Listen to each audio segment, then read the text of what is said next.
The cathedral swallowed her whole, its vaulted ceiling stretching into shadows that seemed to mirror the emptiness inside her chest. Gayse Green stood beside the mahogany coffin, her hand resting on wood so polished she could see her reflection. Hollow eyes, lips pressed together to keep from screaming, skin that looked grey under the flickering candlelight. Her mother lay inside, dressed in the blue Sunday dress she'd worn to Guy's wedding, the dress she'd saved for months to buy because she wanted to look dignified when her daughter married into the Harrington family. The irony of that dress burned like acid in Guy's throat. December wind rattled the stained glass windows, making the saints and angels seem to tremble in their eternal poses of mercy and judgment. The church was built to hold hundreds, designed for grand ceremonies where important people gathered to mark life's significant passages. Today it held exactly 2, Guy's and Father Michael, who kept glancing at his watch as though hoping anyone might still arrive to justify his presence. The pews stretched behind her like accusatory witnesses, their emptiness more condemning than any crowd. She'd sent the messages herself, personally texted every member of the Harrington family. Her mother-in-law, Constance, had responded with a single word, noted. Ben's sister, Joanna, sent back a sad face emoji, nothing more. His brother, Trevor, hadn't bothered to respond at all. Her husband had read the message and left her unseen, those 2 blue check marks stabbing her heart with their silent dismissal. She told herself they were busy, that the holiday season complicated schedules, that surely Ben would find a way to slip away from whatever commitments held him. She'd told herself lies, because the truth was too devastating to face in those first raw hours after her mother stopped breathing. The smell of lilies was overwhelming. Funeral flowers that arrived this morning from a generic service. Not personally chosen, not lovingly arranged. Guise had paid for them herself, just like she'd paid for the coffin, the burial plot, the service, the modest reception she'd planned that no one would attend. Her mother had died in a hospice room, Guise holding her hand through the final hours, whispering promises about heaven and peace, while her heart shattered into pieces she wasn't sure could ever be reassembled. In those last moments, her mother had squeezed her hand and said, "You deserve so much more than what you've accepted, baby girl. Promise me you'll remember your worth," Guise had promised, not understanding then what prophecy those words contained. Father Michael cleared his throat gently, his weathered face creased with sympathy that felt like pity. "Mrs. Harrington, we can postpone if you'd like. Perhaps later this week, when more people can attend." "No," her voice came out stronger than she felt. "My mother deserves to be laid to rest with dignity, whether an audience shows up to witness it or not." He nodded, understanding something in her tone that went deeper than logistics and scheduling. "Shall we begin then?" Before she could answer, her phone vibrated in her coat pocket. Hope flared stupidly in her chest. Maybe Ben, maybe an explanation, maybe proof that she wasn't as alone as these empty pews suggested.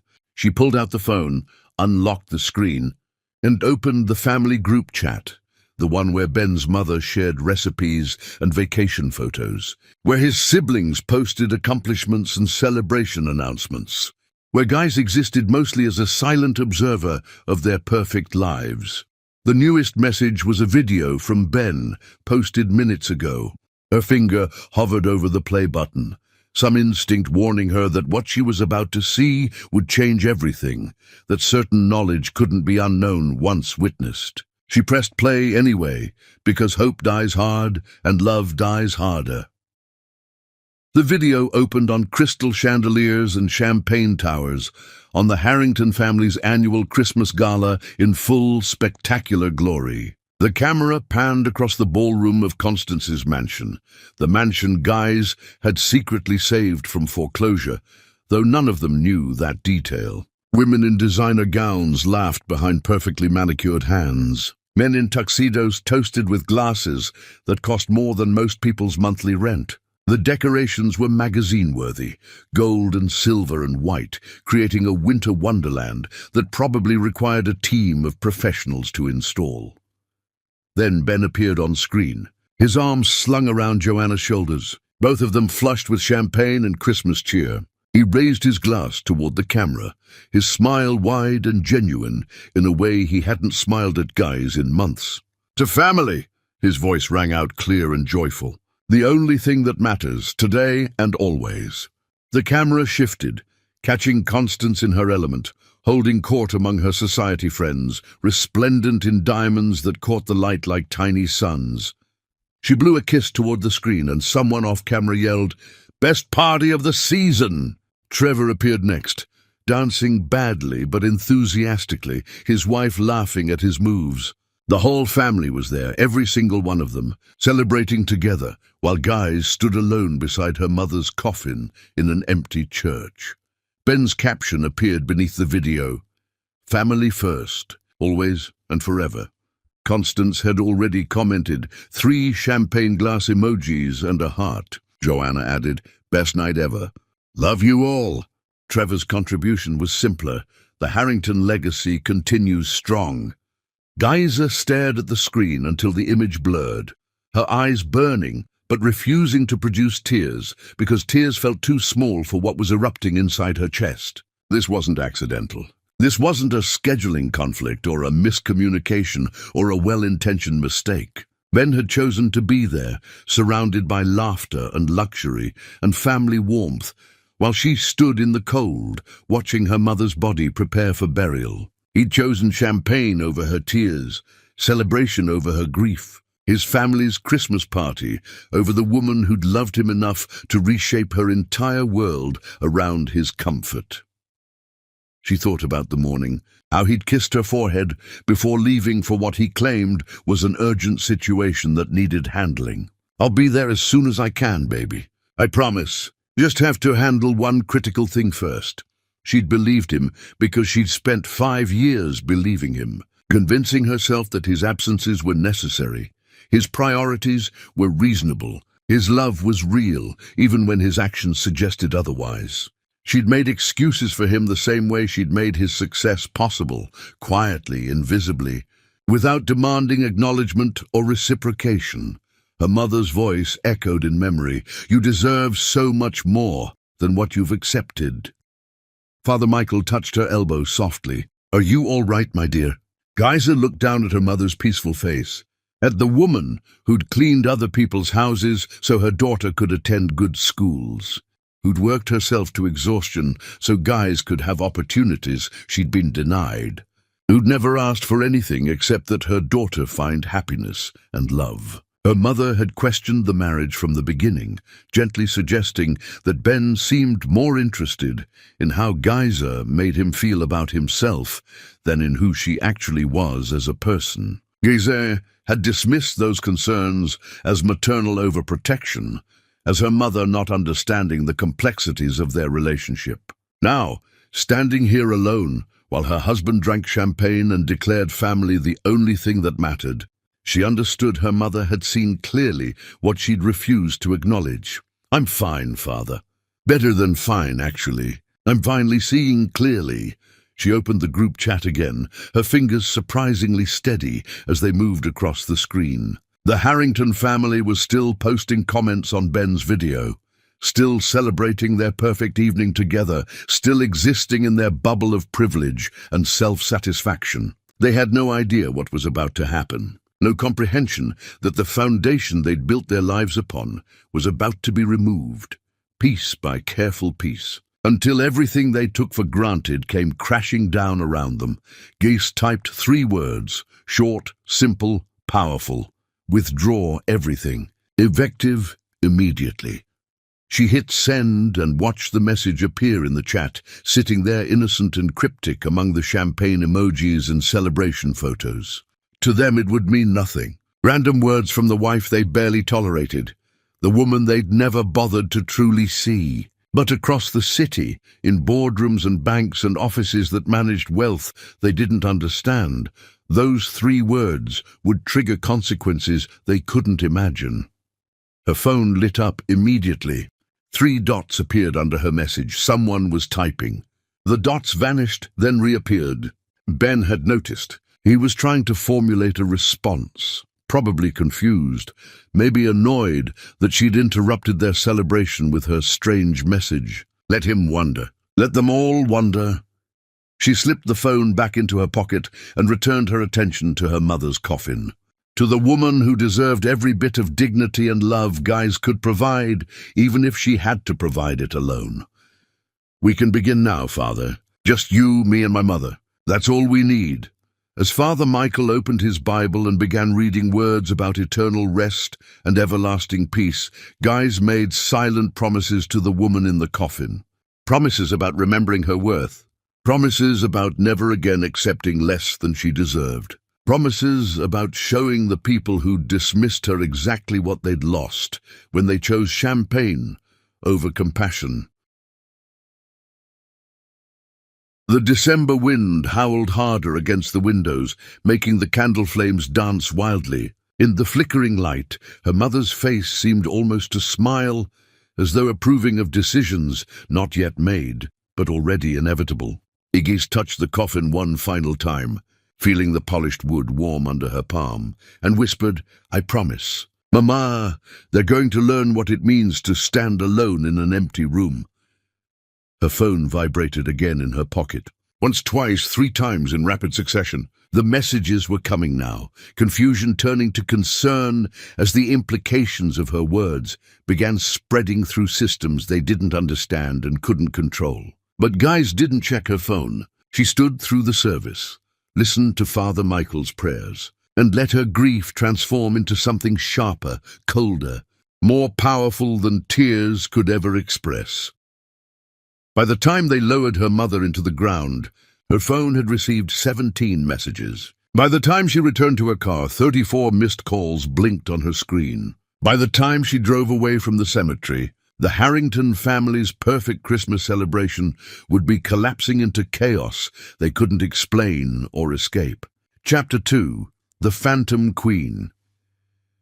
The Mercedes smelled like funeral flowers and expensive leather, a combination that turned Guys's stomach as she navigated through evening traffic. She'd left the cemetery with dirt still clinging to her shoes, earth from her mother's grave that she couldn't bring herself to brush away. The car had been presented as a gift from Ben on their anniversary, complete with champagne and a speech about how she deserved beautiful things. She'd smiled and thanked him, never mentioning that the vehicle was registered under one of her holding companies, paid for with funds funneled through accounts he didn't know existed. Everything he'd given her, she'd actually provided for herself.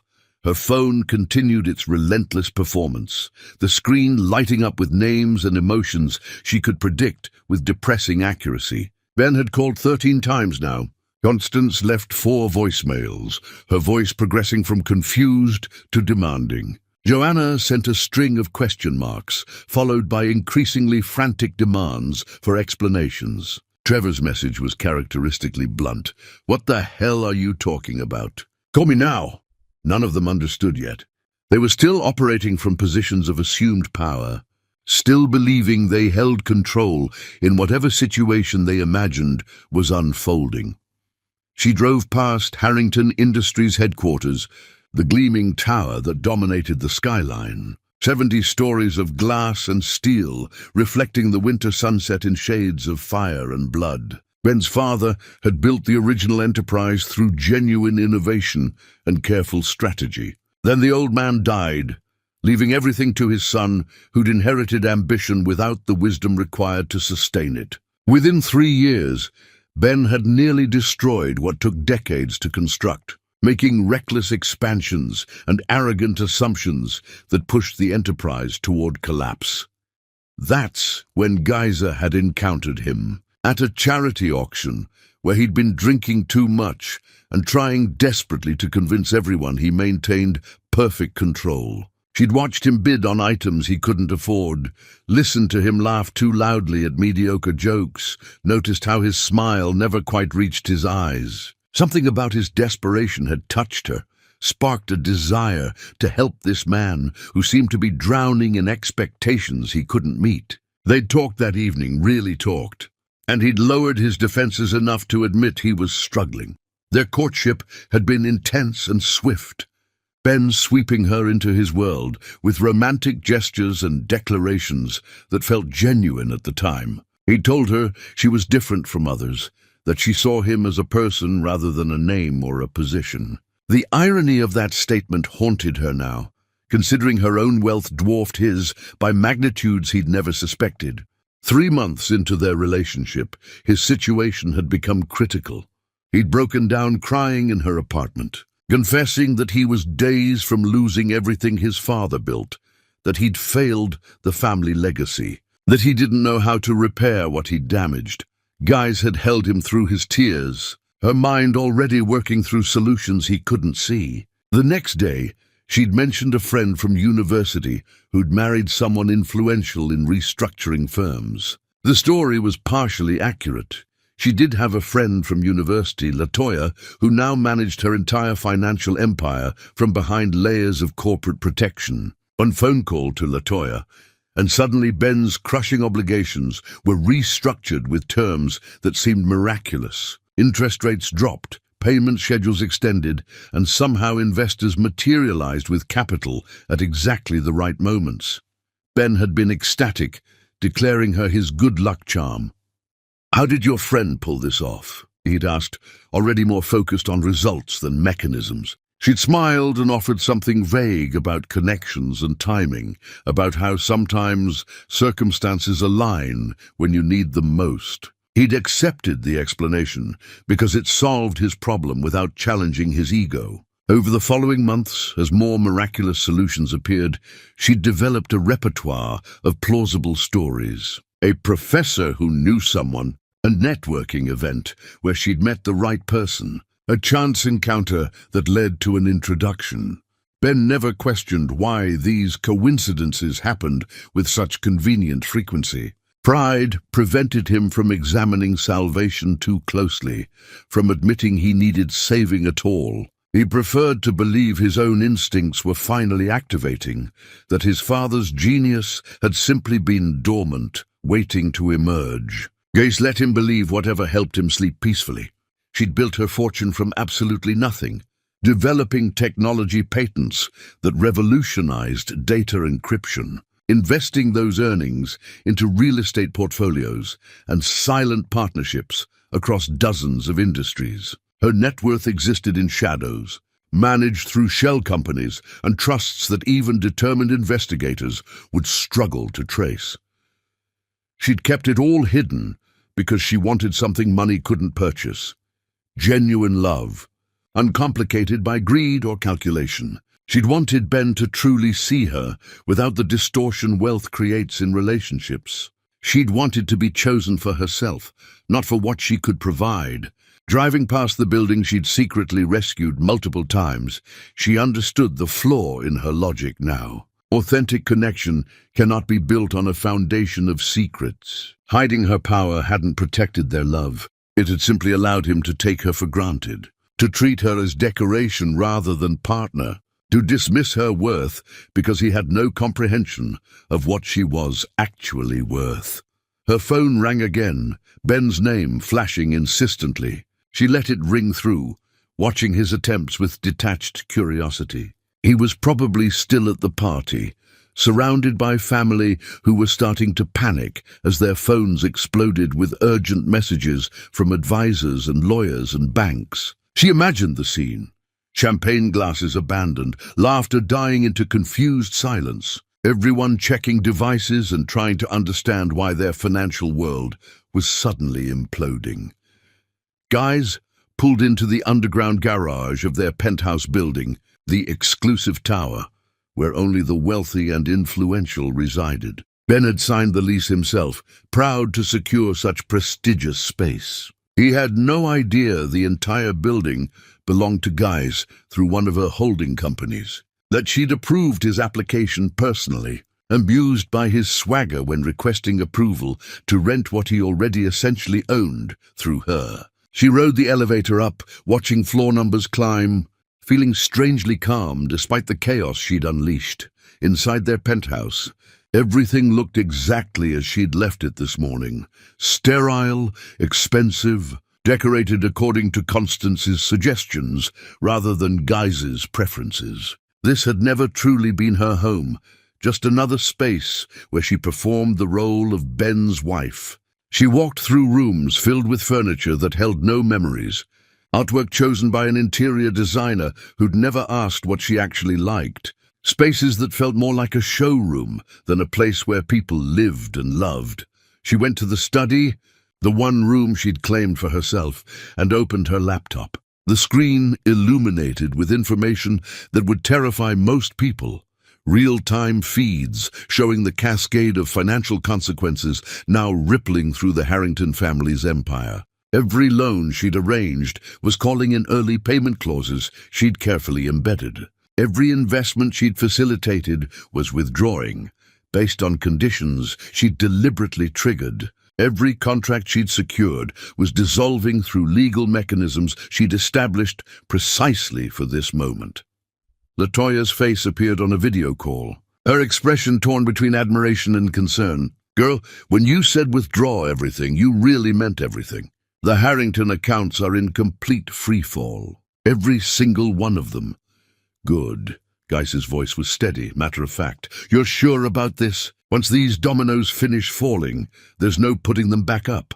The Harrington family will be exactly where they deserve to be," Geis interrupted. "Standing in the ruins of what they built on foundations they didn't understand and never appreciated. Let them feel what it's like when the ground disappears beneath their feet."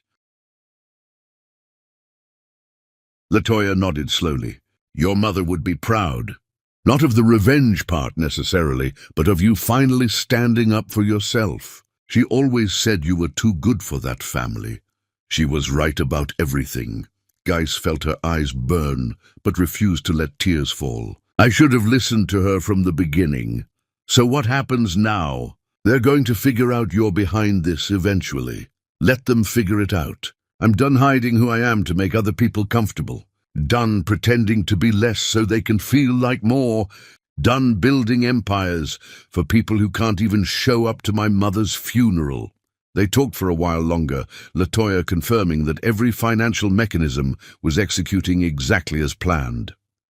When they disconnected, Geisa sat in the quiet study, listening to the city sounds filtering through expensive windows. Her phone continued vibrating with messages she didn't read, calls she didn't answer. Somewhere across town, the Harrington Christmas party was transforming into a crisis management situation. Somewhere, Ben was probably starting to understand that his perfect world was collapsing.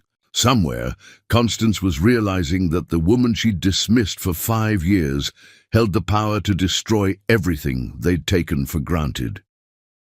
Geisa closed her laptop and walked to the window, looking out at the glittering city below. She'd built all this power in secret, convinced that invisibility would protect her heart. Instead, it had only enabled people who didn't deserve her to use her without consequence. That ended today. That ended the moment she stood alone in an empty church and understood that some betrayals were too profound to forgive, some wounds too deep to heal, with apologies that would never come.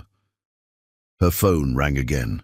Ben calling for what must have been the 20th time. She answered finally, her voice calm when she spoke. "Yes. Geisa, thank God. What is happening? Everything is falling apart. The banks are calling loans. Investors are pulling out. Our lawyers don't understand what's triggering all these clauses. Did someone attack us? Do you know something?" "I know everything, Ben. That's what you never understood." "I've always known everything." Silence stretched between them, heavy with implications he was just beginning to grasp. When he spoke again, his voice trembled. "What does that mean? Geisa, are you saying you're involved in this somehow?" "I'm not involved, Ben. I am this. Every dollar you thought you earned, every deal you thought you made, every success you thought was yours, it was all me, standing in the shadows, making you possible while you celebrated with your family and forgot your wife was burying her mother alone." The line went dead silent, except for his breathing, harsh and disbelieving. Then from somewhere in the background, she heard Constance's voice, demanding to know who he was talking to, what he was learning. "You should get back to your party," Geisa said softly. "Your family needs you. They just don't know yet that you need me far more than I ever needed any of you." She ended the call before he could respond, turned off her phone, and stood at the window watching the city lights blur into beautiful chaos. Just like the Harrington family's world was blurring into ruin they couldn't prevent or understand.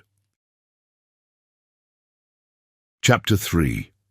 The collapse begins. Ben came through the penthouse door at 3 in the morning, smelling of expensive cologne, mixed with panic sweat, and champagne turned sour in his stomach. His bow tie hung loose around his neck, his jacket slung carelessly over one arm, his eyes wild with the kind of fear that comes from watching your entire world disintegrate without understanding why or how to stop it. Gay sat motionless in the living room, lights off, still wearing her black funeral dress, and when he saw her silhouette against the window overlooking the glittering city, he actually stumbled backward with a gasp. Jesus Christ. "You scared me." His hand pressed against his chest dramatically, always performing even in crisis.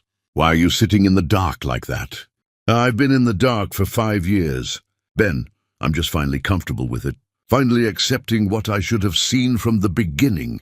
He fumbled for the light switch, flooding the room with brightness that made them both wince against the sudden harshness. In the unforgiving illumination, he looked older than she'd ever seen him, the boyish charm that first attracted her completely stripped away to reveal something smaller and more frightened underneath. He dropped onto the couch across from her, running his hands through his hair in a gesture she'd once found endearing, but now recognized as manipulation. A physical display meant to generate sympathy.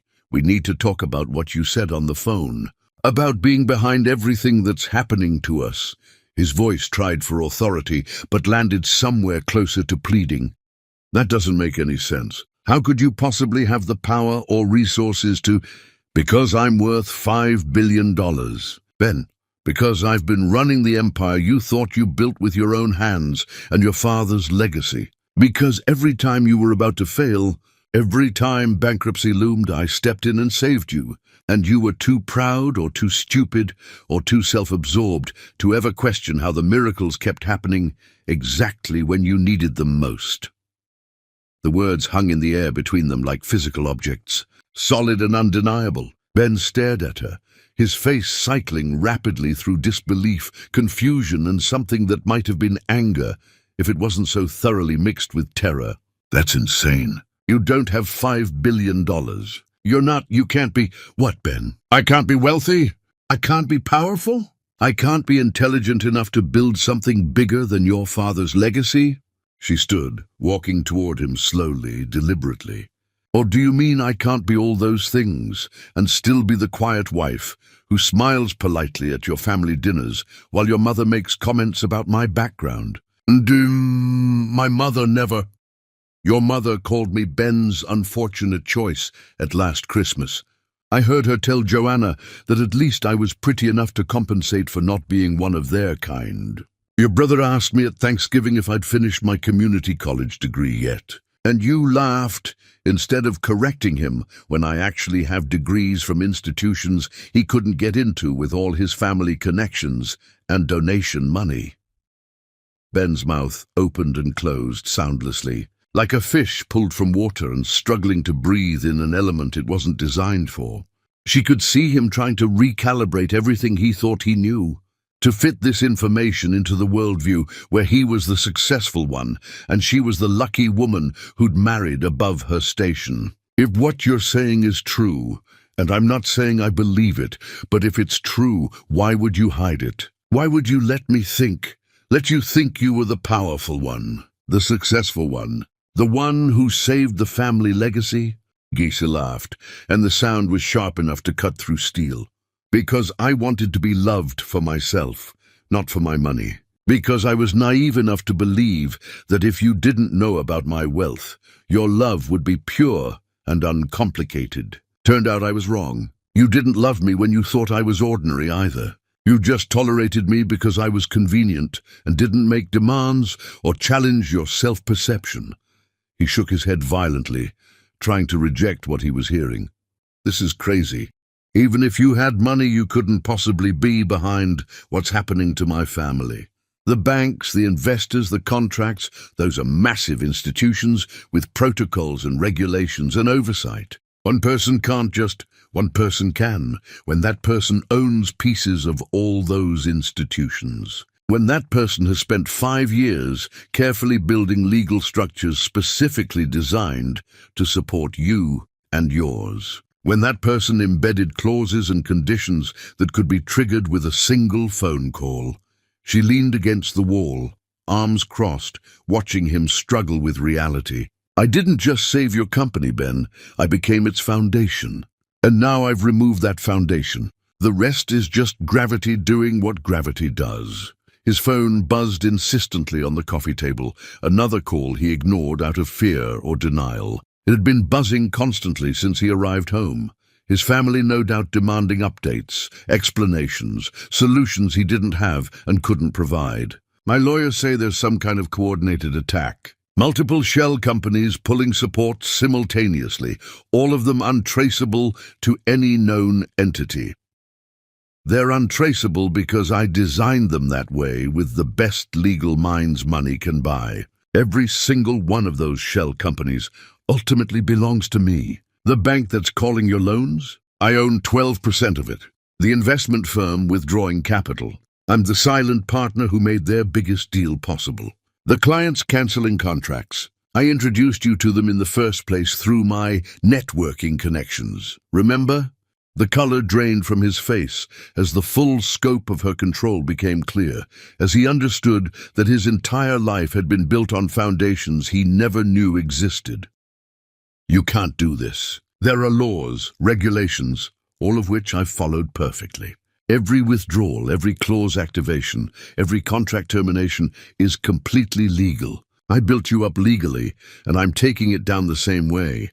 The only difference is now you know who's behind it. Why?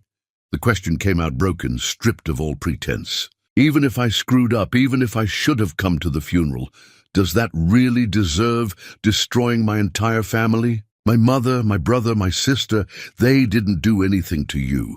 They didn't do anything for me either, Ben. Not one thing in 5 years of marriage. Your mother made me feel small at every opportunity. Your sister looked through me like I was invisible furniture. Your brother treated me like hired help brought in for events. And you let them do it over and over, because standing up for your wife might have made your mommy uncomfortable. Ben stood abruptly, pacing the room like a caged animal desperate for escape. Okay, I'm sorry. I'm really sorry. I should have come to the funeral. I should have stood up to my family more.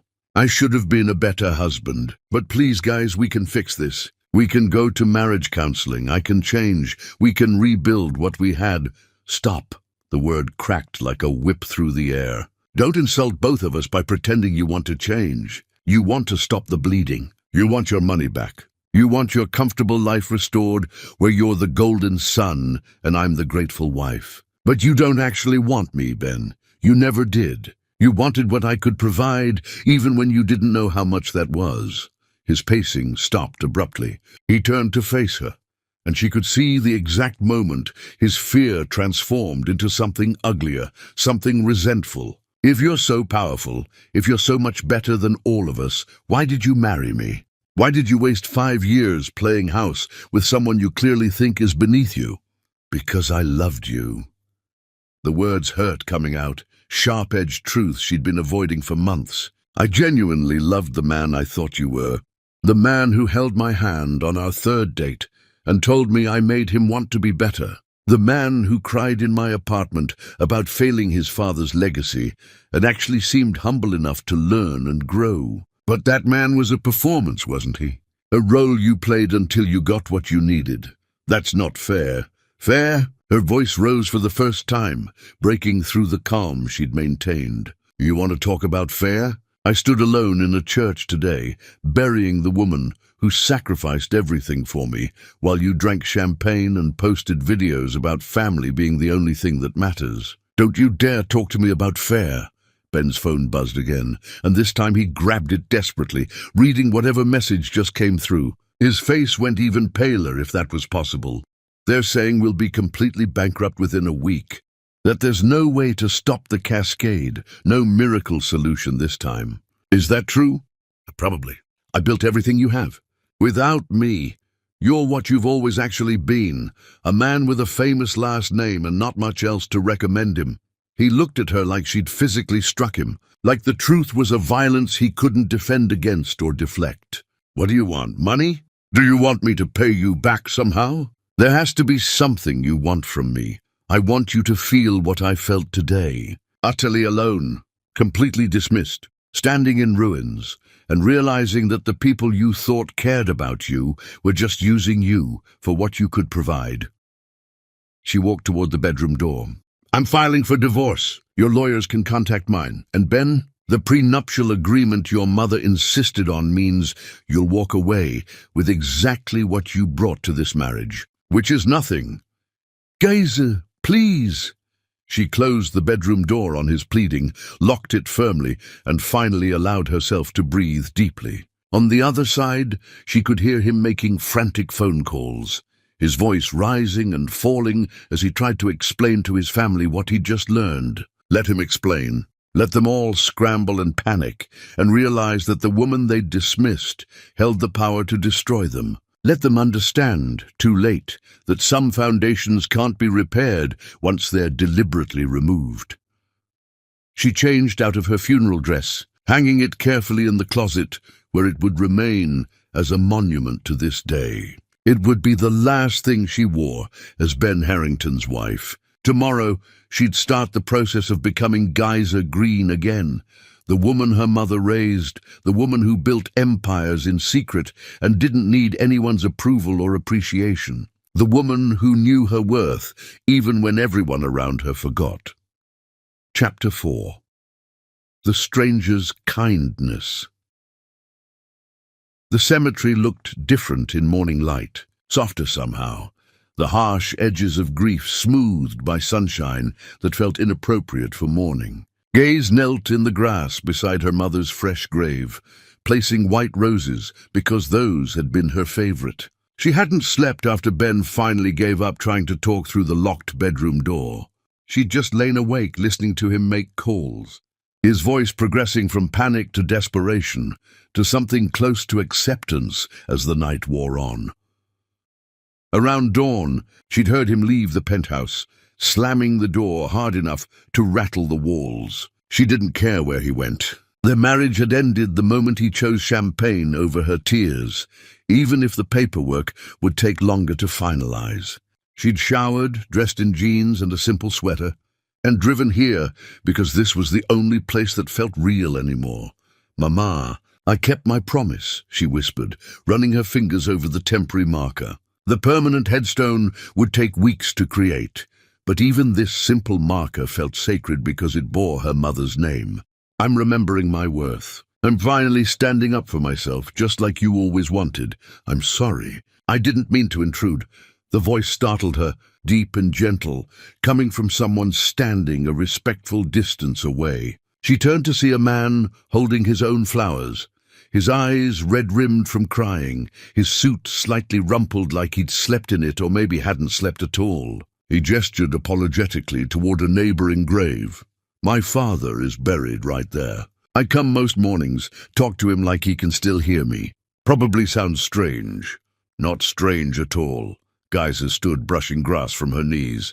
I think they can hear us. I hope they can anyway. He nodded, stepping closer but maintaining respectful distance. And Peter Noah, I've seen you here before, the other day at the service. I wanted to offer my condolences, but it felt intrusive. I appreciate that. And guys, she didn't add her married name. Didn't want the Harrington attached to her here in this place that was about truth and grief and her mother's memory. Peter moved to his father's grave, kneeling to arrange his flowers with careful attention. Dad died suddenly. Heart attack while he was working.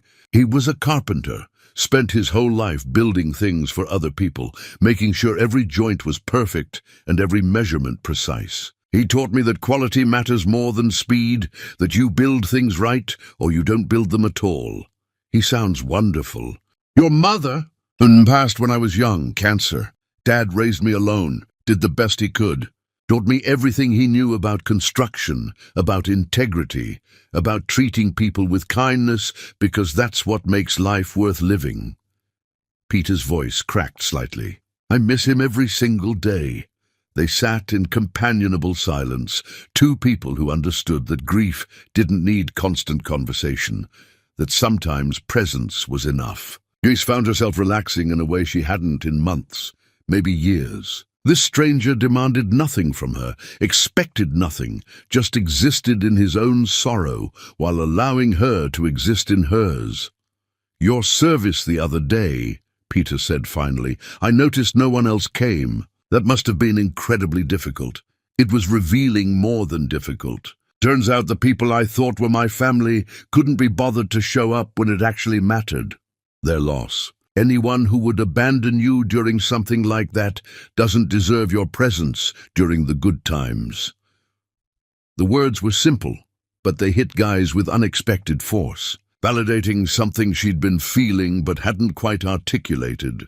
That's exactly right. I've been making excuses for them for so long, convincing myself their behavior was acceptable, that I was expecting too much. But I wasn't.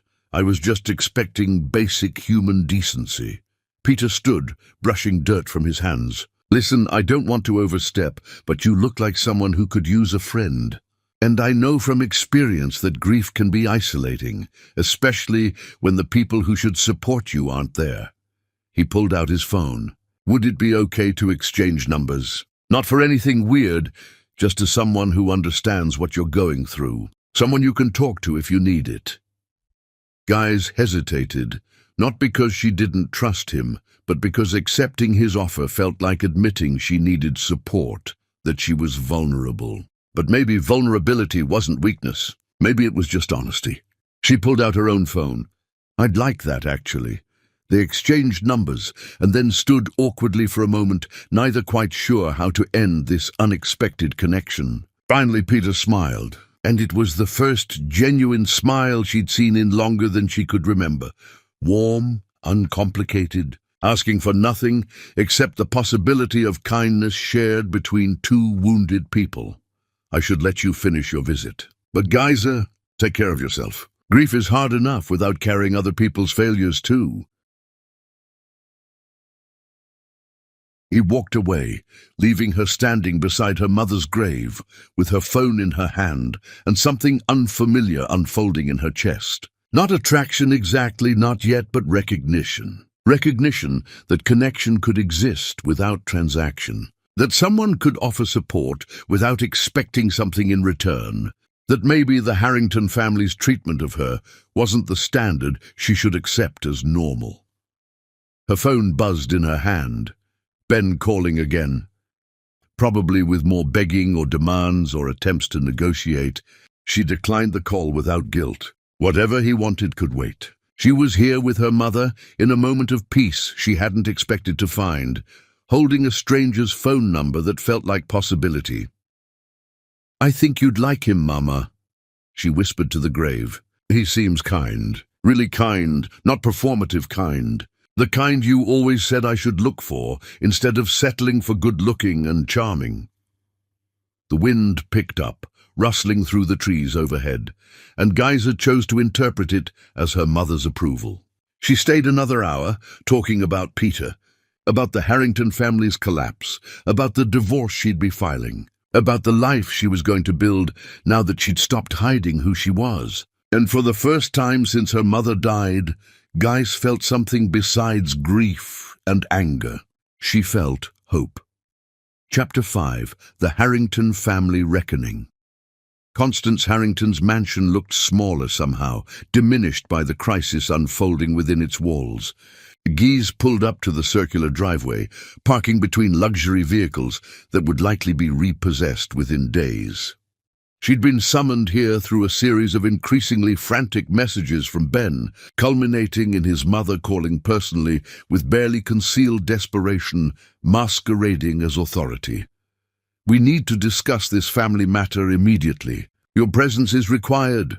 Gutchis had almost laughed at the word required, as though Constance still held any power over her decisions. But curiosity won out. She wanted to see their faces when they tried to demand things from someone they'd spent years dismissing. Wanted to watch them scramble now that they understood who actually held the cards. She rang the doorbell instead of using the key she'd never been officially given, despite being married into the family for 5 years. Trevor answered, his usual arrogance replaced by barely controlled panic. About time. Everyone's waiting in the study. He led her through halls, decorated with portraits of Harrington ancestors, all those severe faces that had always seemed to judge her for not being born into the right family. Now she walked past them with her head high, knowing that every painting, every piece of expensive furniture, every crystal chandelier hung by threads she controlled. The study was full. Constance sat behind the massive desk like a queen holding court, though her usual composure had cracks showing around the edges. Joanna perched on the leather sofa, her designer outfit unable to hide the fear in her eyes. Ben stood by the window, refusing to look at Guys directly. Various cousins and in-laws filled the remaining chairs, all of them watching her enter with expressions ranging from hostile to desperate. "Thank you for coming, Giza." Constance's voice dripped with false warmth. "We have some concerns we need to address as a family." "I'm not your family, Constance. I'm the woman your son married, but you've made it very clear over the years that I don't actually belong in this room." The older woman's smile froze, not expecting such directness. "Now there's no need to be dramatic. We've always welcomed you. You've tolerated me. There's a difference." Geisa remained standing, refusing to sit and put herself at a lower position. "What do you want?" Joanna stood abruptly, her composure shattering. "We want to know why you're destroying us. Our lawyers traced the financial collapse back to shell companies and trusts that all seem to connect to you somehow. They can't prove it yet, but the timing is too perfect to be coincidence. Maybe I'm just that good at covering my tracks. This isn't a joke." Trevor slammed his hand on the desk.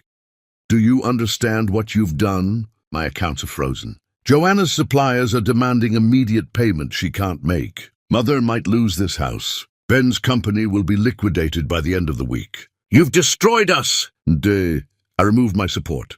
"There's a difference."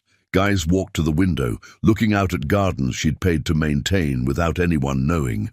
"Everything you have, everything you've built over the past 5 years, was constructed on a foundation I provided. I was the safety net you never knew existed. And now that I've removed that net, you're falling. That's not destruction. That's just gravity." Constance stood, her mask of civility finally cracking completely. "You think you're so clever, don't you? Some nobody who married my son and now wants to play games with family you don't understand. We have lawyers, connections, resources. You have nothing." Guys turned to face them all. "You have lawyers you can't afford to pay. Connections who stop returning calls when they realize you're broke. Resources that only existed because I made them possible. You want to know who I really am? I'm worth $5 billion. I own pieces of companies across 37 industries. I have patents that generate passive income while I sleep.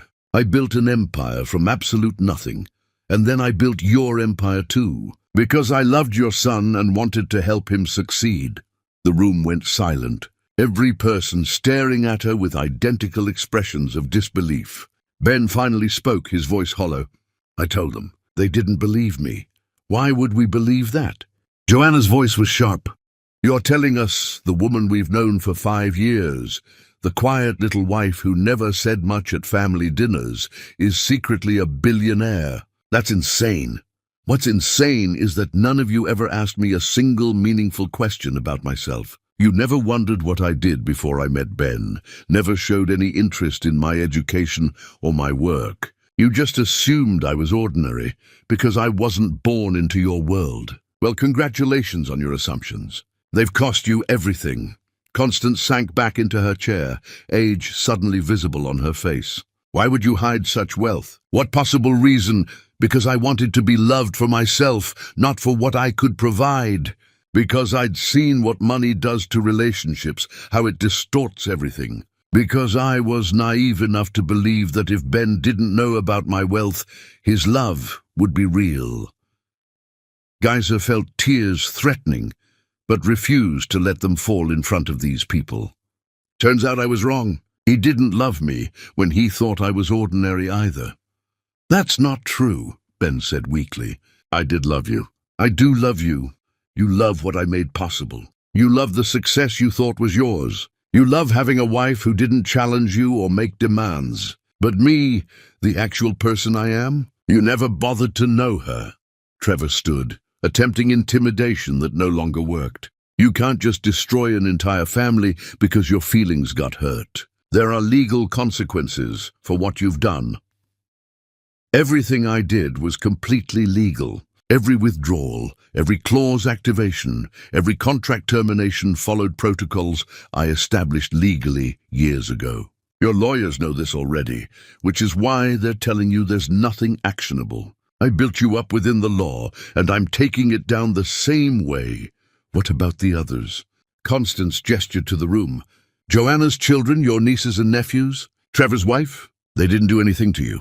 Do they deserve to suffer for Ben's mistakes? They benefited from those mistakes for years without question. They enjoyed the wealth that my invisible support created. They attended parties and took vacations and lived in luxury built on foundations they didn't understand. Now they'll learn what life looks like without those foundations. Consider it an education. Geyser walked toward the door, done with this conversation, done with these people who'd never valued her. At the threshold, she turned back. I stood alone in a church burying my mother while you all celebrated together. You chose champagne over compassion, parties over pain, your comfort over my grief. Now you know how it feels to stand alone in ruins and realize the people you counted on were never really there at all. She left them sitting in their study, in their mansion that would soon belong to someone else, surrounded by portraits of ancestors who'd be ashamed to see how far their descendants had fallen. And she felt nothing but relief at leaving that chapter of her life behind. Chapter 6. The Unraveling.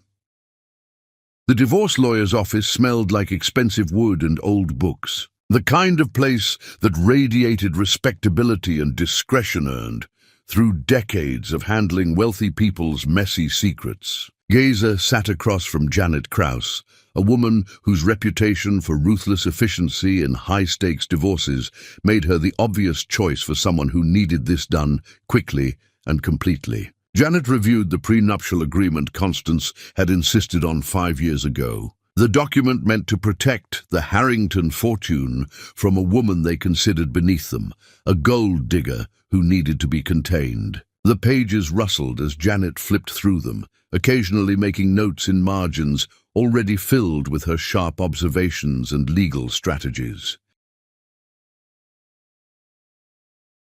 "This is almost too perfect," Janet said, unable to hide her amusement as a slow smile spread across her face. Her reading glasses caught the afternoon light streaming through floor-to-ceiling windows that overlooked the city. "They drafted this to ensure you couldn't access Harrington wealth in a divorce. But since all the actual wealth was yours anyway, hidden through shell companies and trusts they never knew existed, this agreement essentially guarantees Ben walks away with nothing, while you retain everything you secretly built. I've seen irony in my career, seen plenty of poetic justice, but this is exceptional. This is masterclass level. Irony is sometimes kind."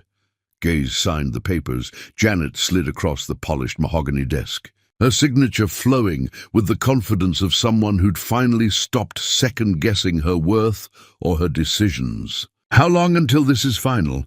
Given that Ben has no resources to fight and every reason to want this over quickly, I'd estimate 3 months. Maybe less if he cooperates fully and doesn't try anything desperate. He'll sign anything at this point. His lawyers have already indicated he understands fighting would only make things worse for him financially. They're advising complete cooperation and quick resolution." "Good." Geyser stood, ready to leave this office and this legal formality behind. The weight she'd been carrying felt lighter with each step toward the door, each moment that moved her further from the Harrington name and everything it represented. One more thing.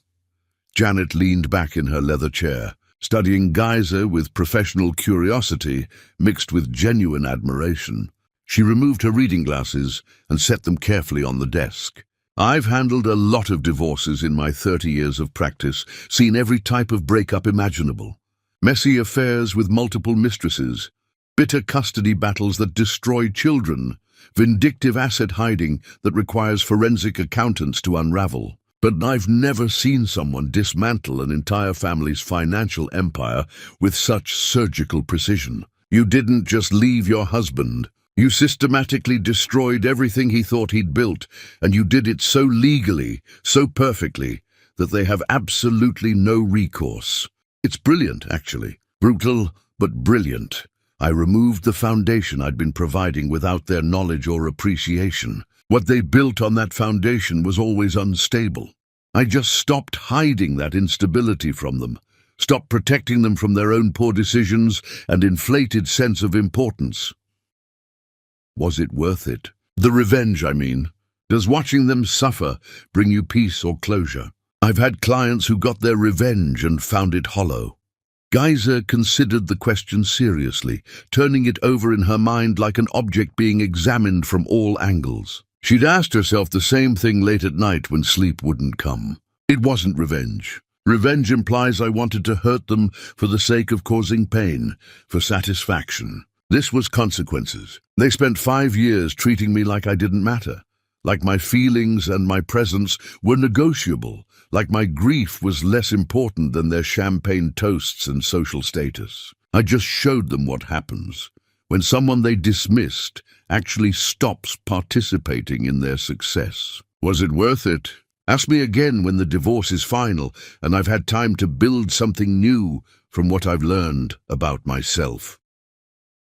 She left the office and walked to a coffee shop 3 blocks away, texting Peter Noah before she could overthink it or talk herself out of reaching for connection.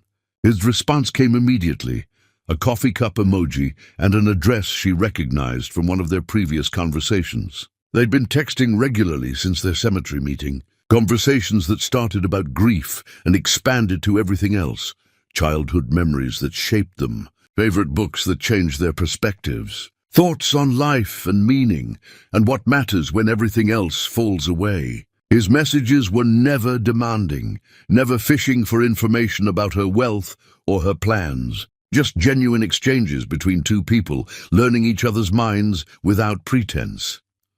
Peter was already at a corner table when she arrived, his face lighting up with genuine pleasure at seeing her walk through the door. That simple expression of happiness at her presence still caught her off guard, every time, still made something flutter uncertainly in her chest. Ben had never looked at her that way, even in their early days when everything felt new. He'd looked at her with desire, with need, with the relief of finding someone who solved his problems, but never with uncomplicated joy at her existence, never with the sense that her presence alone was gift enough. "You look lighter," Peter said as she sat down, sliding a cup of tea toward her. He'd remembered her preference without being told, had ordered it before she arrived. "Something good happened today? Filed for divorce. Signed all the papers. It should be final in a few months, maybe sooner, if Ben cooperates and doesn't try to drag it out for spite. How do you feel about that? Really feel, not what you think you should feel or what people expect you to feel." Relieved, mostly. I thought I'd feel sadder, like I was giving up on something that mattered. Like ending a marriage should hurt more than this, should feel more significant and devastating. But it turns out you can't give up on something that never really existed in the first place. I'm mourning what I thought we had, not what we actually had. There's a difference I'm only now beginning to understand. Peter nodded, stirring his coffee thoughtfully, taking his time before responding, because he never rushed conversations or pushed for quick resolutions. My dad used to take me to renovation projects, old houses that looked beautiful from the outside, but were rotting underneath the paint and wallpaper. He'd point out the difference between cosmetic damage and structural failure. He said that some buildings look solid from the outside, stable and permanent, but when you examine the foundation, you find nothing but rot and instability. He said the kindest thing you can do in that situation is demolish it completely and start fresh, rather than trying to live in something that's fundamentally unsound. Otherwise, you're just waiting for it to collapse around you, possibly at the worst possible moment. Your father was wise. He understood that some things can't be repaired, only replaced with something better built on honest foundations. He was. I think about him every day. Wonder what he'd say about the choices I'm making, the person I'm becoming without his guidance to keep me grounded. Peter looked directly at her, his eyes holding something careful and honest. He'd tell me not to rush into anything with someone who's still healing from a broken marriage. He'd say to be patient, to let friendship develop naturally without pressure or expectations, to not mistake the intensity of grief for something else that might fade when the grief lifts. Geyser felt her chest tighten, understanding what he was really saying beneath the words, appreciating his honesty even as it complicated her own confused feelings. That's wise advice. Very wise. It is.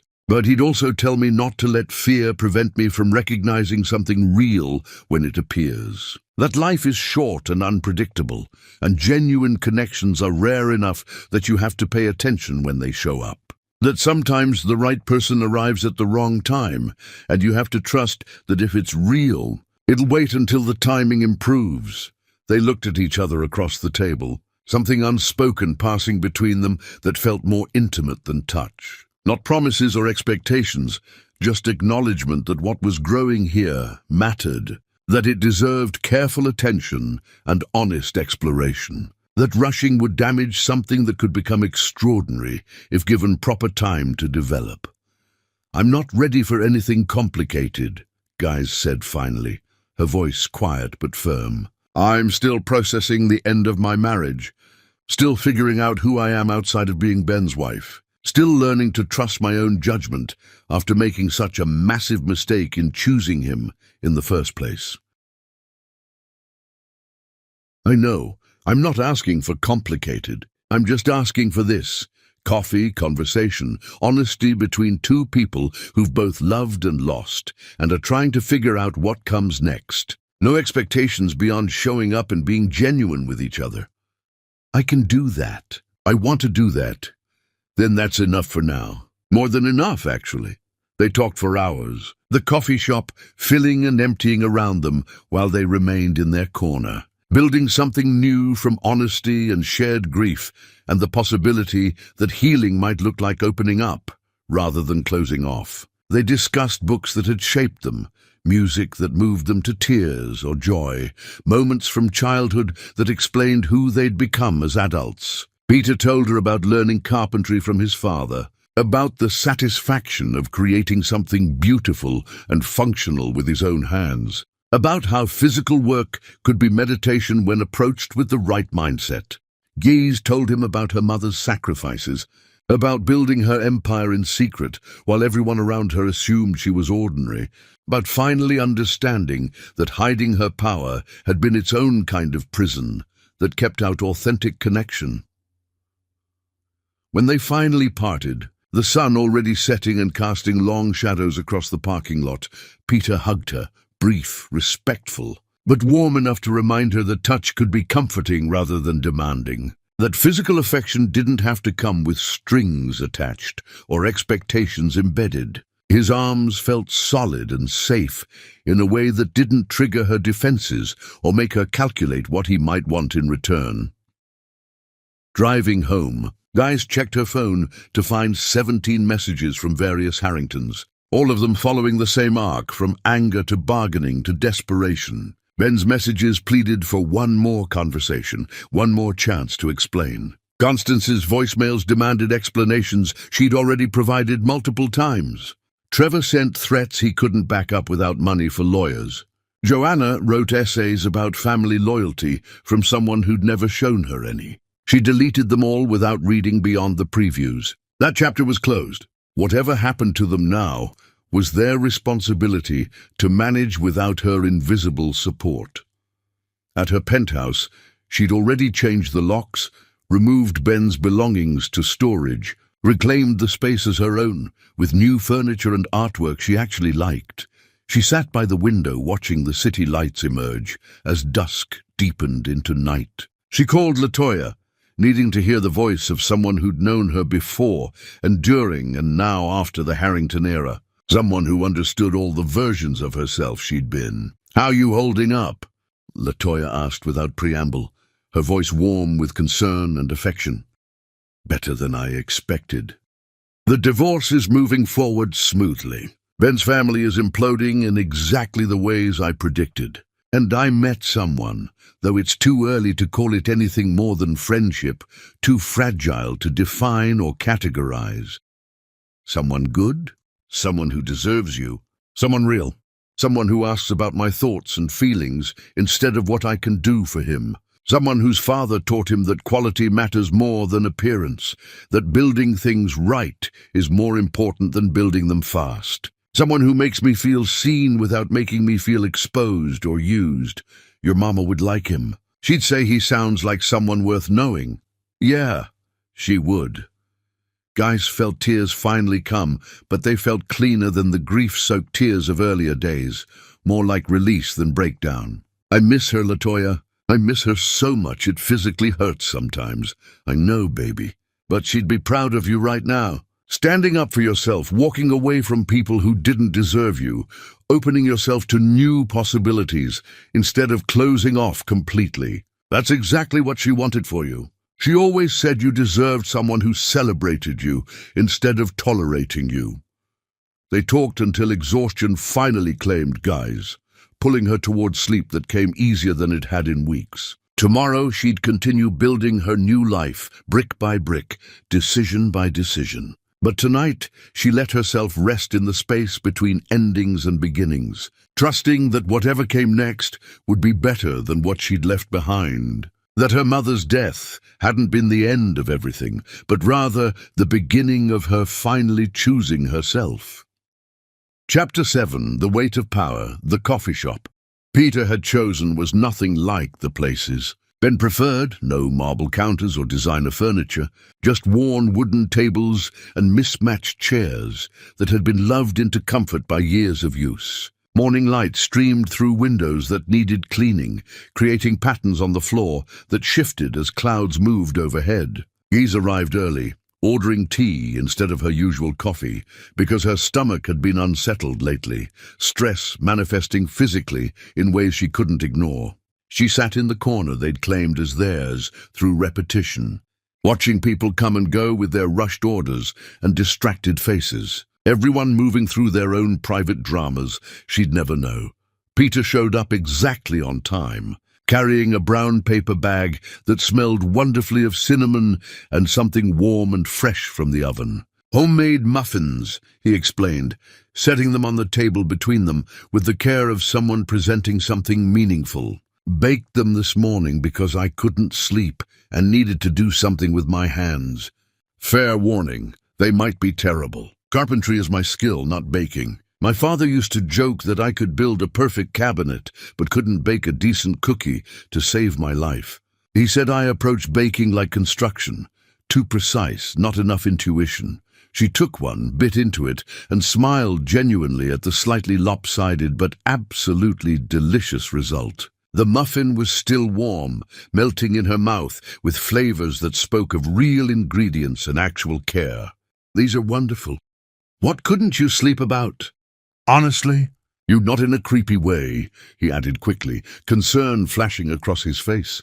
"Just thinking about everything you've been through recently, wondering if our friendship is helping or if I'm adding pressure you don't need. Wondering if spending time with me is genuine healing or just a distraction from processing what you should be processing alone.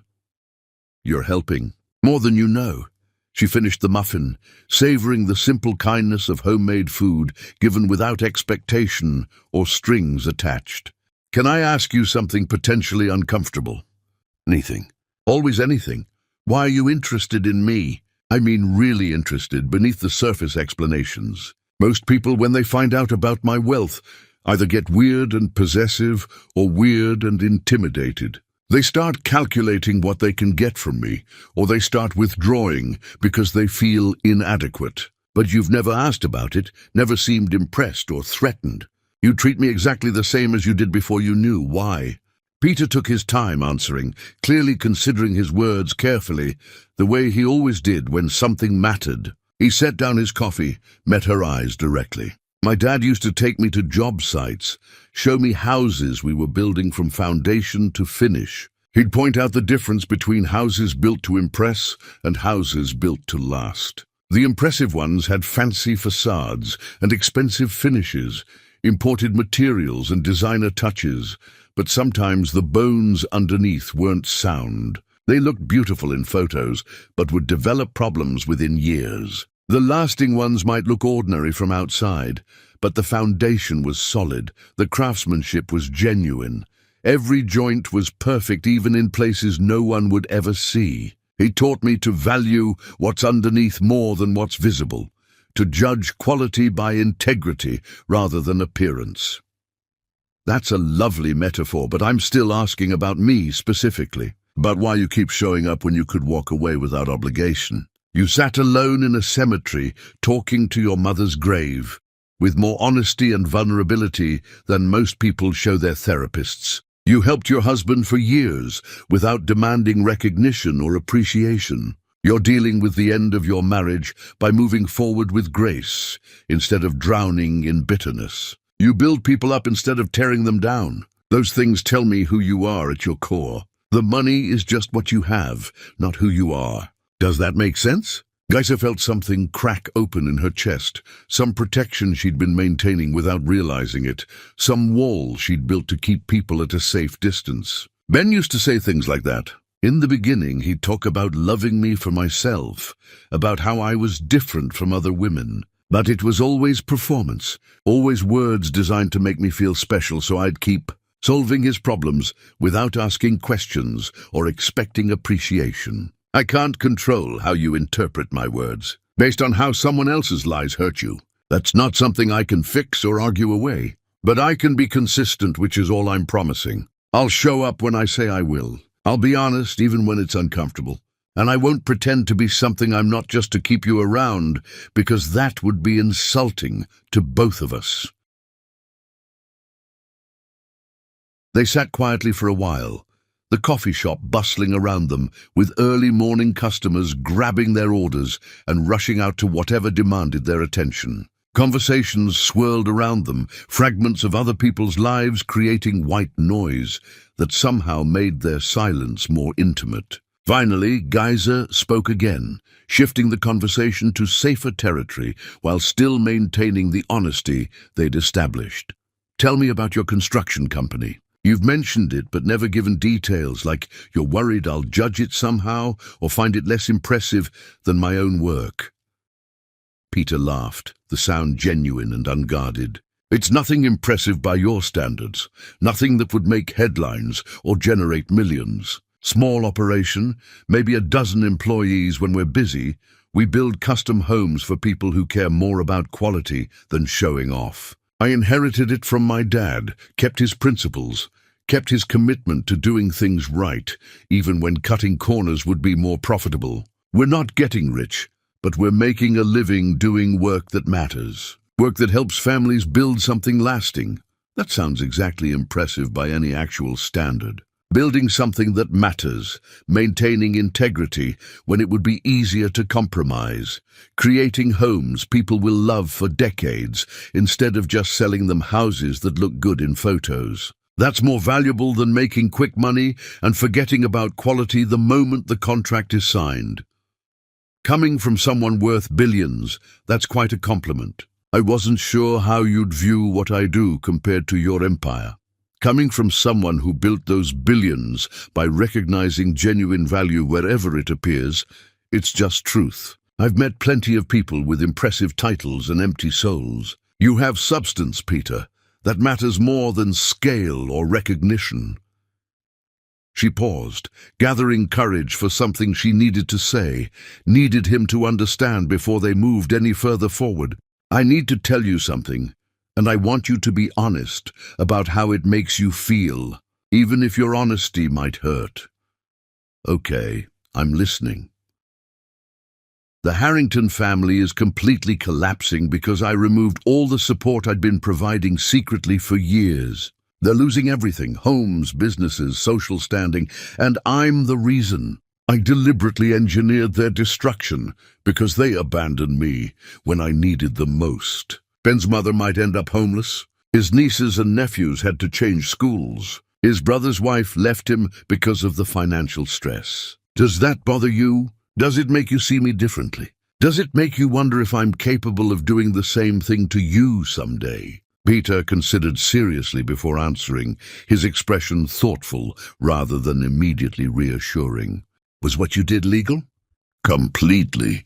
Every action followed protocols I established legally years before. Were they good people who didn't deserve consequences? They were privileged people who treated me terribly for years and never appreciated what I provided. They looked down on me, insulted me, dismissed me, and then couldn't even bother to show up when my mother died. Then no, it doesn't bother me. I don't believe in revenge for its own sake, but I do believe in natural consequences. You removed artificial support, and they're experiencing the reality they'd been avoiding. That's not cruelty, that's honesty. That's them finally facing the truth about what they built on your invisible foundation. Some people would call it vindictive. Some people would say I went too far, that destroying an entire family over one missed funeral is disproportionate and cruel. Some people have never stood alone at their mother's funeral while the people who should support them celebrate without them. Some people have never been dismissed and belittled for years while secretly holding all the power. I don't judge you for setting boundaries, even when those boundaries have significant consequences. You gave them years to treat you decently, and they chose not to. This is what happens when someone finally stops accepting mistreatment. They talked until the morning shifted into afternoon, until guys realized she'd missed 3 calls from her divorce lawyer, and Peter had to leave for a job site inspection. Walking to their cars in the parking lot behind the coffee shop, he turned to her with a question that had clearly been building throughout their conversation. I'm teaching a carpentry workshop at the community center this weekend for teenagers who are interested in construction but don't have access to the tools or training. Kids who've been told they're not smart enough for real careers, so they might as well give up on their dreams. Would you want to come? Not as a date, just as someone who might enjoy seeing what I do, seeing how I try to give back to kids who remind me of myself at that age. I'd love that, really love that. He smiled, and she noticed again how his entire face transformed with genuine emotion, how there was no calculation behind his expressions, no hidden agenda lurking beneath his kindness. Saturday morning, then. Fair warning, you might end up covered in sawdust and smelling like wood stain by the end. It's messy work. I'll risk it. Sounds perfect, actually.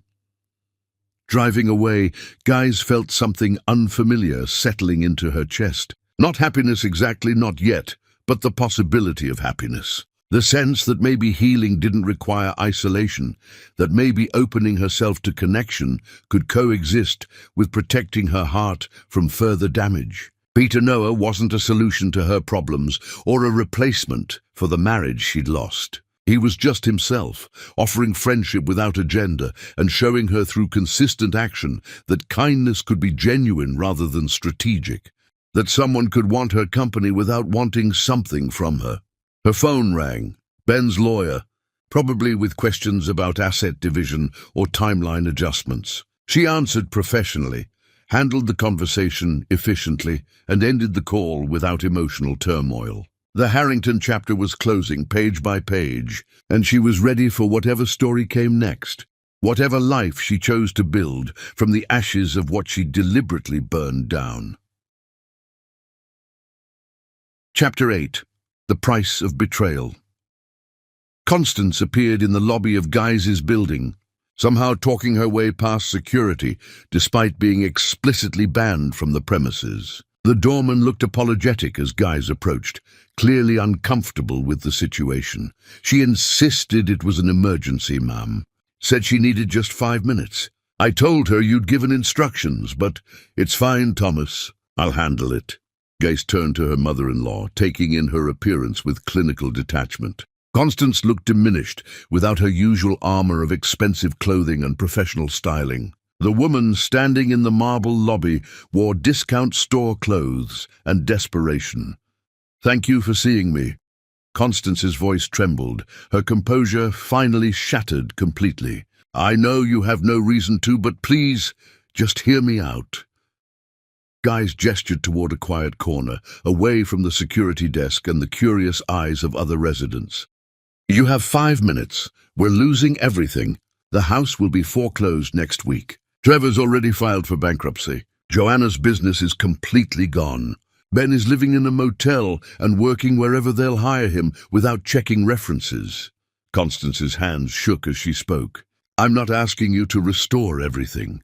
I know that's not possible. But please, if there's any mercy in you, give us enough to survive. Just enough to avoid complete destitution. Why should I? No, because we're family. Because you loved Ben once. Because... Don't." Guy's voice was sharp enough to cut through Constance's pleading. "Don't talk to me about family.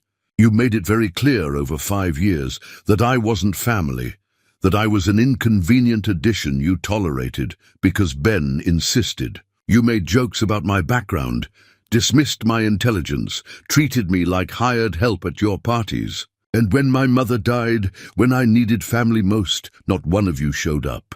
Constance's face crumpled. I know we treated you badly, and I'm sorrier than I can express. But does that really justify destroying us completely? We made mistakes, but we don't deserve to lose everything.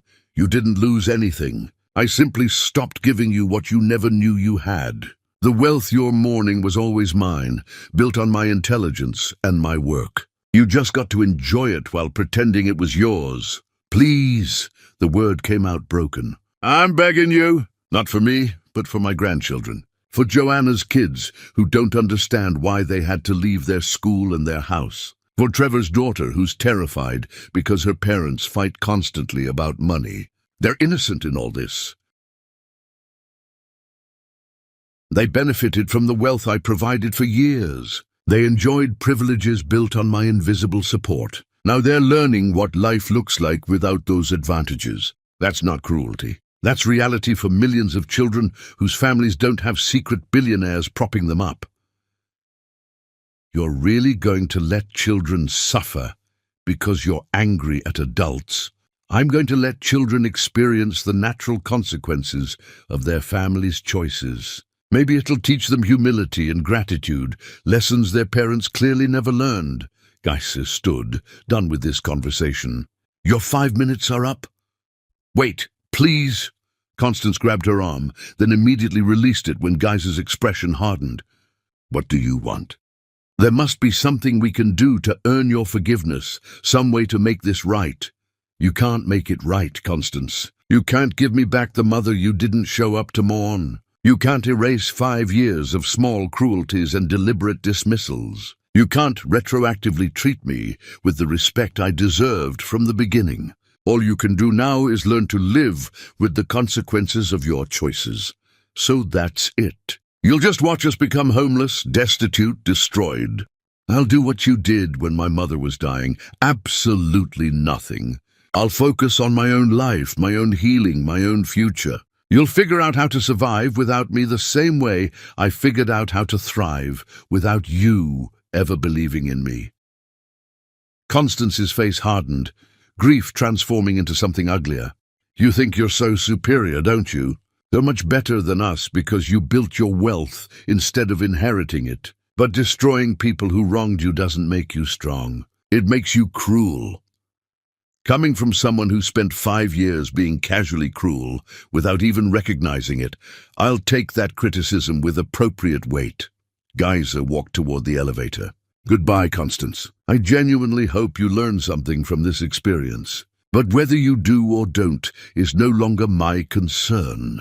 She left her former mother-in-law standing in the lobby, security already moving to escort her out. In the elevator rising to her penthouse, Guys felt nothing. No satisfaction, no guilt, no emotional turmoil. She'd simply drawn a boundary and enforced it. Something she should have done years ago, instead of accepting mistreatment for the sake of keeping peace. At her computer, she reviewed reports from Latoya about the various Harrington holdings now being liquidated. Every transaction was legal, properly documented, following protocols established long before the collapse. If they chose to fight in court, they'd lose, and their lawyers had already advised them of that reality. The empire they thought they'd built was dissolving, assets distributed to creditors and investors. The Harrington name losing its power as people realized there was nothing substantial behind it. Her phone showed a text from Peter. "Workshop is tomorrow. Still planning to come? No pressure if you need to cancel." She responded immediately.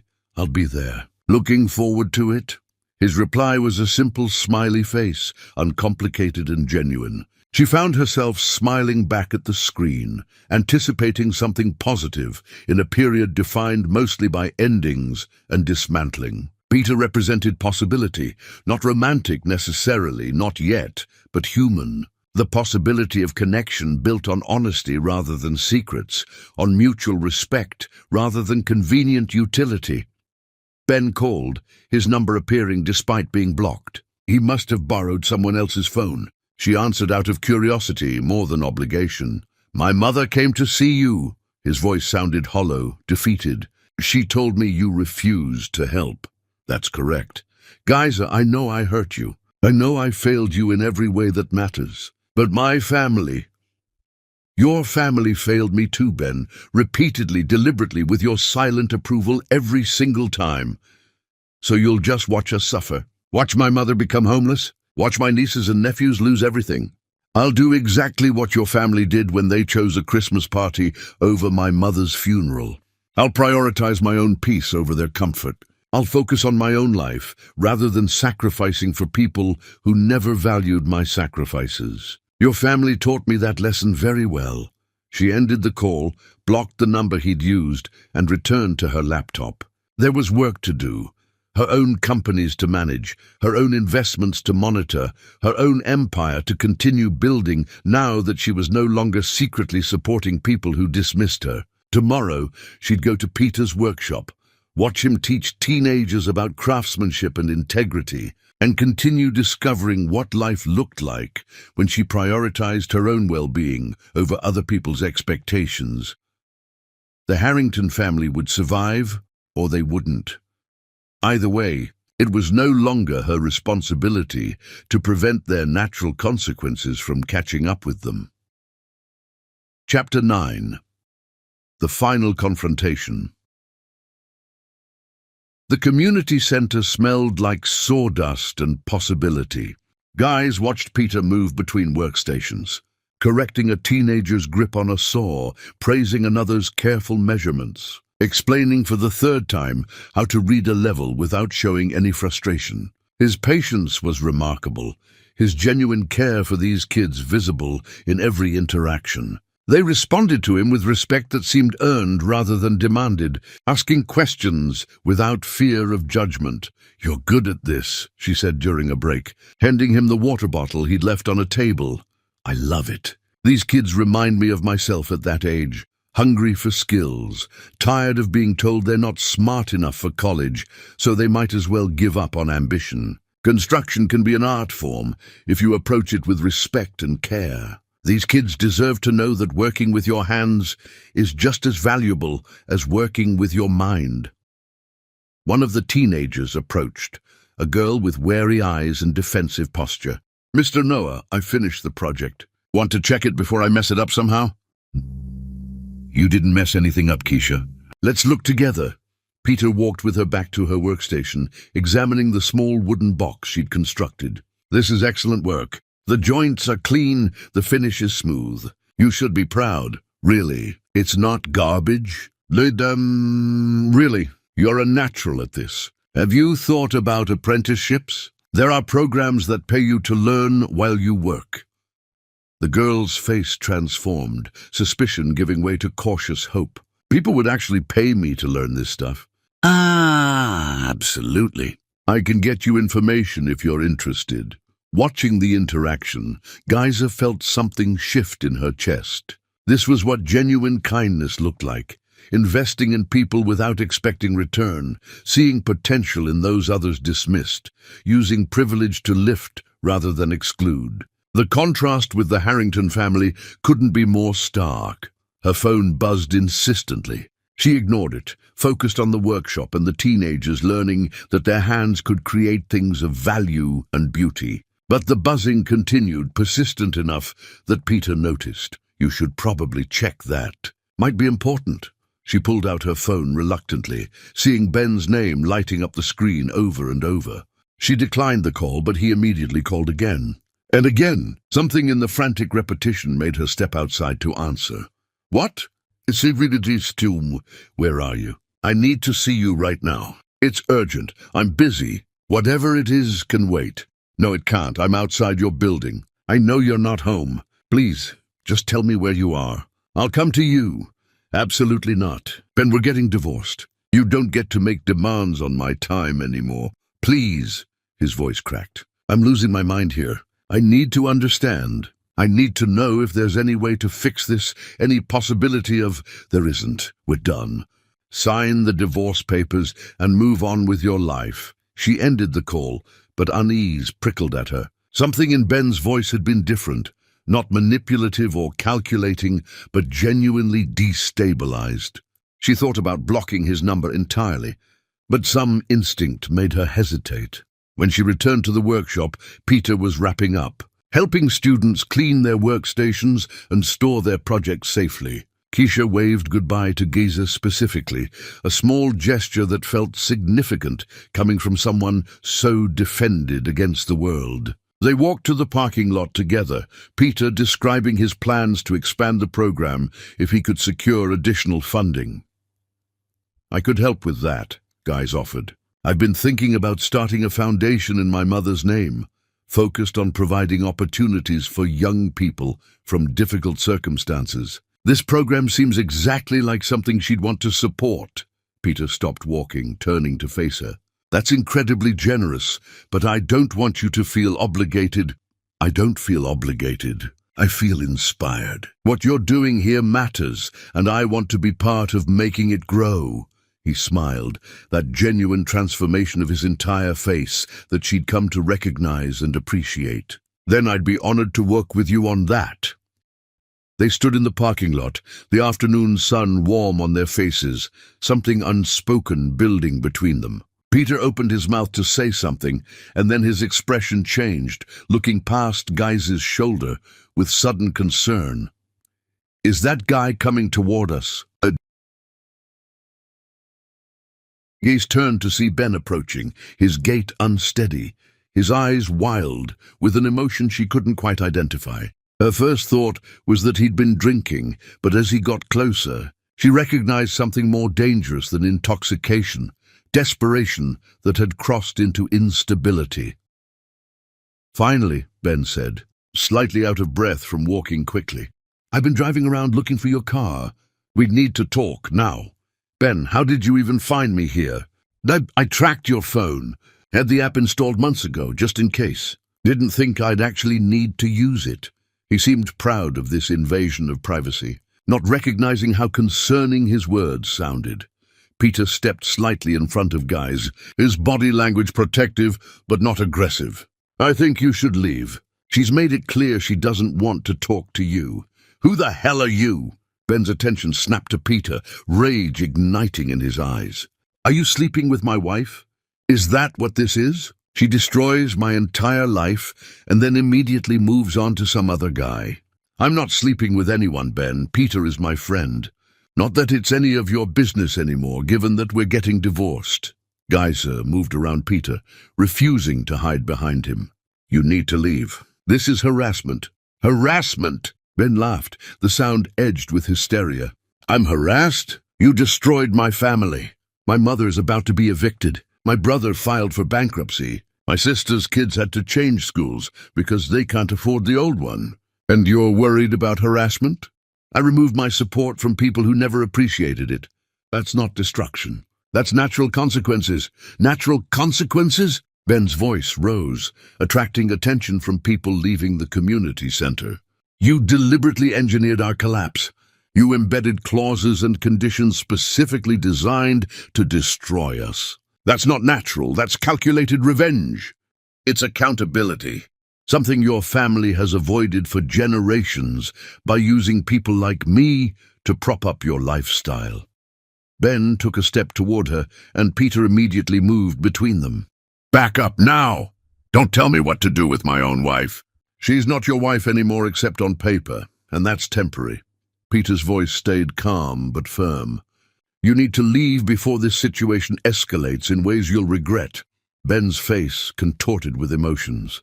Giza had never seen from him before, rage and desperation and something that looked almost like genuine pain. 5 years. I gave you 5 years. Doesn't that mean anything? Don't I deserve a chance to fix this? You had 5 years to treat me with basic respect and decency. You failed repeatedly. There's nothing left to fix, Ben. We're done. Because of him? Ben pointed at Peter accusingly. You're throwing away our marriage for some construction worker? I'm ending our marriage because you abandoned me at my mother's funeral to drink champagne with your family. Peter has nothing to do with that decision. He's just someone who showed me what actual kindness looks like. Ben's expression crumbled, and for a moment, Giza saw past his anger to the scared man underneath. The one who'd cried in her apartment 5 years ago about failing his father's legacy. She felt a flicker of something that might have been pity, but refused to let it override her clarity about what needed to happen. I'm sorry I hurt you, she said quietly. I genuinely am, but I'm not sorry for leaving. You and your family treated me terribly, and I'm done accepting that treatment. Sign the divorce papers. Move forward with your life. Let me move forward with mine. And if I refuse, if I fight this, then you'll lose, and you'll lose badly. My lawyers are better than yours, and more importantly, I can afford them indefinitely while you can barely afford rent. Please don't make this uglier than it needs to be. Ben looked between her and Peter, something dying in his eyes as he finally understood that this was truly over, that no amount of arguing or pleading or threats would restore what he'd lost. Fine, I'll sign your papers. I'll give you your divorce. But I want you to know something, guys. Whatever you build with him or anyone else will always be tainted by how you destroyed me to get it. You'll always know you're capable of ruining people, and that knowledge will poison everything you touch. He walked away before she could respond, his shoulders hunched in defeat. Peter touched her arm gently. You okay? Yeah, I'm okay, and surprisingly she was. Ben's parting shot had been designed to wound, but it had missed its mark. She wasn't ashamed of drawing boundaries or enforcing consequences. She was proud of finally valuing herself enough to walk away from people who didn't value her. They stood together in the parking lot as the sun sank lower, and Guys realized something important. She was done with the Harrington chapter, done with revenge and confrontation and proving her worth to people who'd never learned to see it. She was ready to focus on building something new, something authentic, something that honored her mother's memory by refusing to settle for less than she deserved. Chapter 10. The Empire. She chose. 3 months later, the divorce papers arrived with Ben's signature, finalizing what Guys had known was inevitable since the day she stood alone in that empty church and understood that some betrayals were too profound to forgive. She signed her own name with steady hands, returned the documents to her lawyer, and felt nothing except profound relief that washed over her like clean water. The Harrington chapter was officially closed, sealed, finished. Whatever came next was entirely her choice to make without their influence or expectations weighing her down. She drove to the cemetery, bringing her mother fresh white roses and news about the life she was building from honest foundations. The foundation is officially established, Mama, the Evelyn Green Foundation for Educational Opportunity. We're funding scholarships and apprenticeship programs and community workshops for young people who remind me of us, people who need opportunity more than charity. who need someone to believe in them the way you always believed in me, even when the world said we weren't good enough.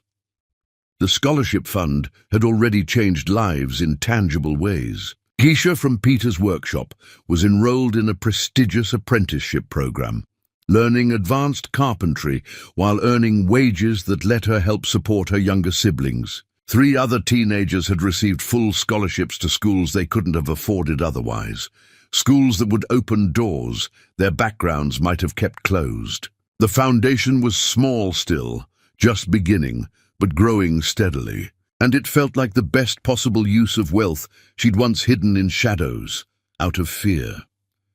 Peter arrived with his own flowers, their cemetery meetings having become routine over the months, a ritual that honored grief while making space for healing. He'd met her here several times, never pushing for more than she was ready to give, just offering consistent presence and genuine care that asked for nothing in return. Today he sat beside her in the grass, close enough that their shoulders touched, sharing warmth and silence.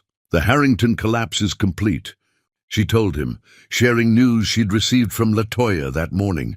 Ben's working for a mid-sized firm, doing work he used to consider beneath him, earning a fraction of what he thought he deserved.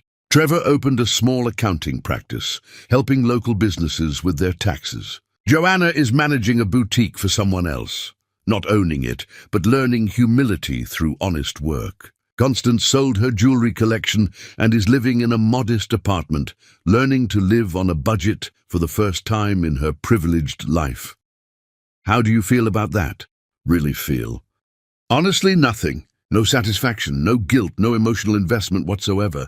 They're surviving, learning to live within actual means, experiencing reality without artificial support. That's not tragedy or victory. That's just life for most people, the life millions live without complaint. You're not tempted to help them? Now that time has passed and emotions have cooled, now that you've had space to process everything. No, they had years to treat me decently and chose not to. They made their choices repeatedly, deliberately, with full awareness of what they were doing. I'm not responsible for fixing consequences they created themselves through their own actions and attitudes. She paused, considering her next words with the care they deserved. I'm done looking backward, Peter, done processing the past and analyzing what went wrong, and trying to understand people who'll never understand themselves. I'm ready to focus entirely on what's ahead, on what I can build, rather than what I had to burn down. He turned to look at her directly, understanding what she was really saying beneath the words. What does that look like for you? What do you want your future to be? It looks like building the foundation with people who share my values and actually appreciate collaboration.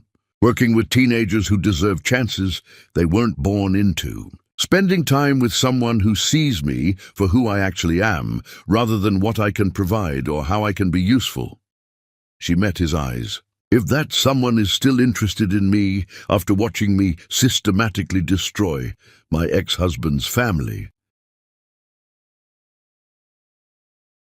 Peter's smile was slow and genuine and full of warmth that reached all the way to his eyes. That someone has been patiently waiting for you to be ready, waiting without pressure or expectations. And yes, he's very interested. More interested than he probably should admit. But honesty has been our foundation from the beginning. They sat together in the quiet cemetery, surrounded by memories of people they'd loved and lost, making deliberate space for something new to grow in soil enriched by grief and honesty. Not rushed, not desperate, not trying to fill voids or escape pain or replace what was lost. Just honest and present and willing to see where truth could lead when given room to develop naturally without force. Later, they had dinner at the small restaurant that had become their regular spot through repeated choice, talking about foundation plans and construction projects and favorite books they'd discovered. Nothing profound or earth-shaking, just the comfortable exchange of two people learning each other's patterns and preferences, building intimacy through accumulated small moments rather than grand gestures. When Peter walked her to her car, he kissed her, brief and sweet and full of possibility that neither of them tried to define or rush. "Is this okay?" he asked afterward, always checking, always making sure her comfort mattered more than his desire. "It's perfect. You're perfect. This is exactly what I need." The following weeks blurred together in the best possible way. Gaze continued managing her empire, but now she did it openly, no longer hiding behind shell companies or pretending to be less than she was to make others comfortable. She joined boards, gave interviews about women in technology and building wealth from nothing, used her visibility to advocate for opportunities she'd once needed desperately. And through it all, Peter remained exactly who he'd always been. Steady, kind, genuinely interested in her thoughts and feelings, never intimidated by her success or resentful of her wealth.